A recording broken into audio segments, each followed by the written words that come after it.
माझे नाव कमलाकर रामचंद्र निशांत आहे. मी राहायला टिटवाळ्याला आहे. तिथून माझी इथे नातेवाईक आहेत, त्यांच्याकडे मी आलो. त्यांनी सांगितलं की लक्षद्वीप हॉस्पिटलमध्ये डोळ्याचं ऑपरेशन होतं, त्या ठिकाणी तुम्ही दाखवा, तुमचं ऑपरेशन होऊन जाईल.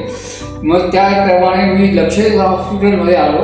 डोळ्याच्या डॉक्टरांना दाखवलं. डॉक्टरांनी चेकअप केलं, त्यावर तो मोतीबिंदू आहे म्हणून त्यांनी सांगितलं.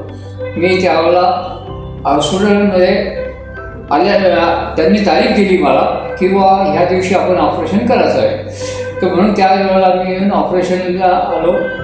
मला कुठल्याही गोष्टीचा पहिल्यांदा त्रास झाला नाही. ऑपरेशन झाल्यानंतर देखील त्रास झाला नाही आहे. अजूनपर्यंत मला व्यवस्थित दिसतं आहे, सगळं काही आहे, व्यवस्थित आहे. मी अजूनपर्यंत ड्रॉप घेऊन चालू आहेत माझे.